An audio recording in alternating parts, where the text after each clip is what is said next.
Hi, I'm Elektra, artist visa lawyer located in New York City. We talk on my channel about all things related to artists, international artists, working professionally in the US, and more specifically, O-1 visas and EB-1As. So today I want to talk about something that is very, very curious to a lot of different clients. Some clients are curious because they think it can help them, and other clients are curious for entrepreneurial reasons. So we're going to talk about being an entrepreneur and owning a company while you're on your O-1 or even before applying for your O-1. So let's talk about the first scenario before applying for your O-1. So let's say, for example, you are an international student in the US working during your OPT, and you want to really maximize your opportunities for the O-1. Like, you want to give yourself the best possibility of success. One of the ways to do that, besides the regular ways such as networking, reaching out to other people, getting press, publishing articles, etc., one of the ways to do this is to open up a company. And you might say, well, why is opening up a company going to help me? Number one, it's going to help you. Opening up your own company is going to help you because it's going to allow you to have your company petition for you. Now, that is a really important technical aspect of the O-1, because if your company is petitioning for you as your employer, then you don't need to seek out additional work. So I'm going to repeat that. Let's say you are a designer. Your name is Jennifer. You're going to do Jennifer Designs LLC.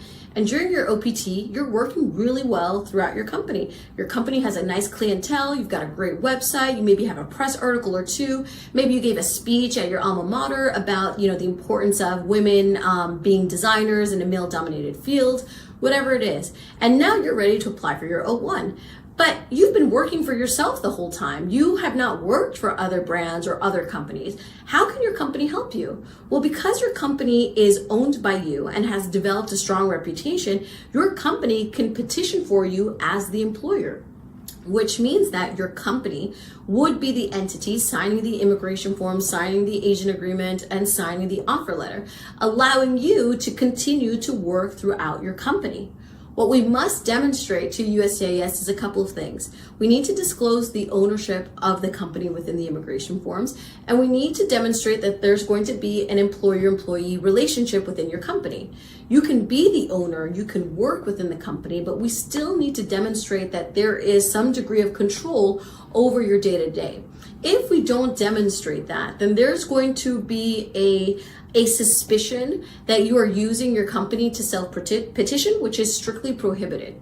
So in this scenario of using a company to petition for you, it removes the responsibility of getting future work, which is the number one difficulty that people have when they're applying for the O-1. They just can't find people who are going to commit to working with them for the next 3 years. But if it's your company, you know that you're going to work for your company. You want to grow your company. You want your company to be its own name and brand.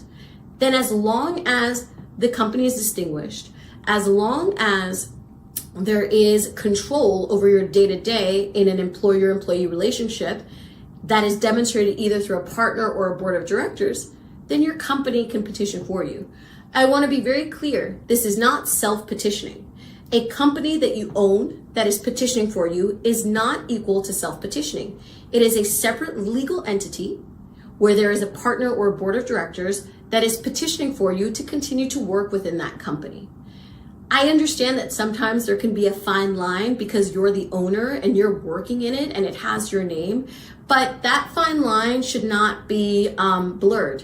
It should be very clear that your company is a separate entity, and this is important for immigration purposes, for tax purposes, but speak to a tax attorney because I'm not a tax attorney, and also just to establish a business, right, for IP purposes, a trademark, a logo. All of these things are important considerations for a business, which is not you. Now let's talk about the scenario of you having a business post O-1. So a lot of the times people will have not created a business during their OPT, have not put in that entrepreneurial work and spirit during their OPT, and then they apply for the O-1 and they get approved for the O-1, and they're wondering like, hey, I'm approved. Can I create a business? Can I operate a business? Can I own a business? And the answer is yes, yes, yes, yes, yes. Absolutely. There's no limitation on the type of work that you can do other than staying within your field of endeavor and staying within your professional title. So sometimes, and it's also very clear amongst immigration attorneys, if you're a marketing specialist and then you decide to open up your own marketing company, yeah, you're going to be a CEO, but because you're going to be working on clients, you're still going to be a marketing specialist. So there's no real blurred lines of you becoming a CEO unless you abandon the day-to-day of working as a marketing specialist, which you shouldn't because it would be a violation of your O-1. But once you're approved, if you want to incorporate an LLC, you can absolutely do so. And I would strongly recommend that while you're working on your company, that you continue to work on your other projects, but that you really take seriously the business development of your company. And this includes making sure that the reputation of your company rises to the O-1 legal standard, so then you could then utilize your company to petition for you.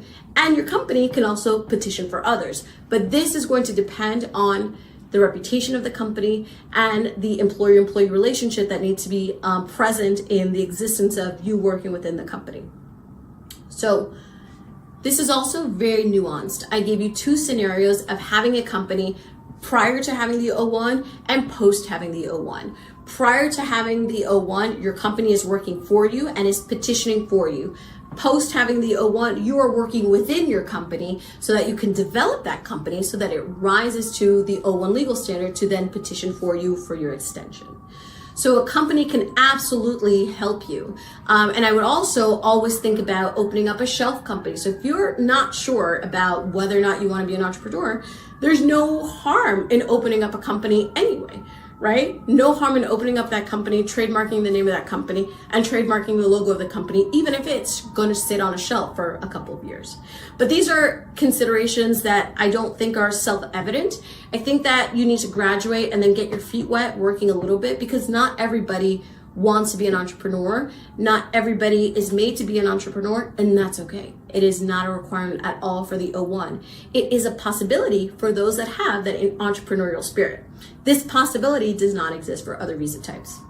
So again, it's just a very special visa that allows you a lot of professional freedom to do a bunch of different things, including being an entrepreneur in your artistic discipline.